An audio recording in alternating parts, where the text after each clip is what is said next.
जय श्री राम, नमो नारायण, हर हर महादेव। हमने इसके पहले वीडियो में देखा कि कुंडली मिलान के बारे में। तो कुंडली मिलान में क्या है कि विवाह के बंधन में बंधने से पूर्व क्यों मिलाए जाते हैं 36 गुण। शादी से पहले कुंडली मिलाना क्यों जरूरी होता है, 36 गुण मिलने का क्या तात्पर्य होता है, एक कुंडली में आखिर कितने गुण होते हैं, सफल शादी के लिए वर और वधू को कितने गुण मिलने चाहिए। एक सुखी वैवाहिक जीवन तभी सफल माना जाता है जब तक कुछ सुखी और शांति से चल रहा हो। इसीलिए जब भी शादी की बात होती है तो ऐसे में सब कुछ बहुत ही सोच समझकर ध्यान में रखते हुए किया जाता है।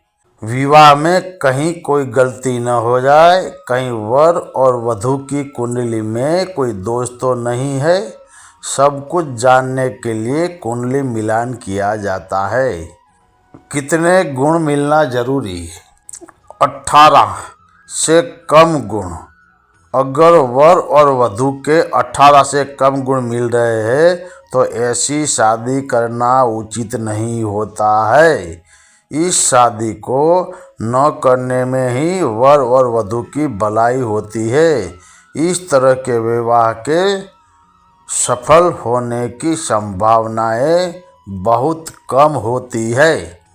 18 से 25 गुण, लड़का और लड़की के 18 से 25 के बीच गुण मिल रहे हो तो यह शादी के लिए अच्छा मिलान माना गया है। हमारे शास्त्रों में ऐसे विवाह को सफल देखते हैं।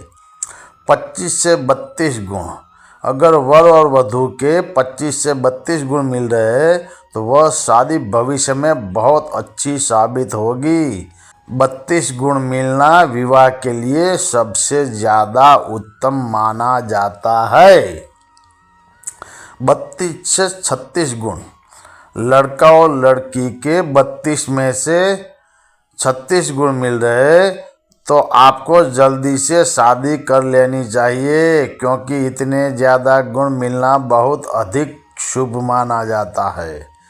क्या होता है गुण का मिलान, मैं आपको बता रहा हूँ कि एक कुंडली में 36 गुण होते हैं जिनको 8 श्रेणियों में बांटा गया है।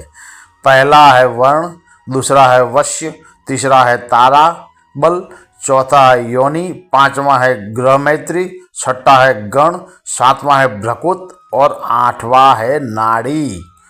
वर्ण यह 4 श्रेणियों पर आधारित है, अर्थात ब्राह्मण, क्षत्रिय, वैश्य और शूद्र। इसमें जाति का मिलान किया जाता है। वर का वर्ण कन्या से वर्ण से उच्च या समान होना चाहिए। यह दोनों के बीच मध्य सामंजस्य को भी दिखाता है। इसके लिए एक अंक को निर्धारित किया गया है। दूसरा है वश्य, यह व्यक्ति की प्रकृति और विशेषताओं से संबंधित है ताकि यह पता लगाया जा सके कि वैवाहिक जीवन में कौन हावी रहेगा। इसके लिए ज्योतिष शास्त्र में 2 अंक निर्धारित किए गए हैं। ताराबल, यह व्यक्ति के जन्म नक्षत्र के आधार पर कुंडली से मेल खाता है। यह नक्षत्र अनुकूलता के आधार पर निर्भर करता है। तारा बल वर और वधू के भाग्य के लिए निर्धारित किया गया है। योनि, यह उगल के अंतरंग स्तर, प्रेम, शारीरिक अनुकूलता और यौन अनुकूलता को मापता है। इसके लिए इनके 4 अंक निर्धारित किए गए हैं। ग्रह मैत्री, यह जोड़ों के बीच मानसिक अनुकूलता, बौद्धिक अनुकूलता और प्राकृतिक मित्रता से संबंध रखता है।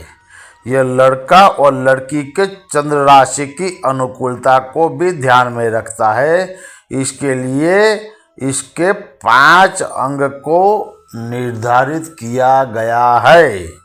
बाकी ये कि गण, वर और वधू दोनों के मानवीय व्यवहार, विशेषताओं और स्वभाव से संबंधित रखता है। इसके लिए इनके 6 अंक निर्धारित किए गए हैं। भकृत यानी यह उस प्रेम से संबंधित है जो दो लोग को साझा करते हैं। धन और भावनात्मक अनुकूलता भृकुट पर ही निर्भर करता है। दूल्हे की जन्म कुंडली में चंद्रमा की सटीक स्थिति को ध्यान में रखता है। इसके लिए उसके 7 अंग निर्धारित किए गए हैं। नाड़ी दोष लास्ट में आता है। यह वर और वधू के स्वास्थ्य और संतान से संबंधित है और इसके लिए 8 अंकों को निर्धारित किया गया है। इस गुण का अंक सबसे अधिक है, जिसके कारण इसको सबसे ज़्यादा महत्वपूर्ण माना गया है। इसका संबंध सीधा संतान उत्पत्ति से है। यदि दोनों की नाड़ी एक है तो संतान में दोष पाया जा सकता है। वर और वधू के गुण मिलान के साथ कुंडली में बाकी ग्रहों और नक्षत्रों की स्थिति को भी ध्यान में रखकर ही शादी का फैसला लेना चाहिए। कुंडली में विवाह स्थान के स्वामी की क्या स्थिति है, इस पर भी बहुत अधिक बल जातक को देना चाहिए। आपको बता दूं कि कुंडली में 7वां घर विवाह का स्थान होता है। तो आज मैंने विवाह के बंधन में बंधने से पूर्ण क्यों मिलाए जाते हैं 36 गुण, इसके बारे में आपको बता दिया है।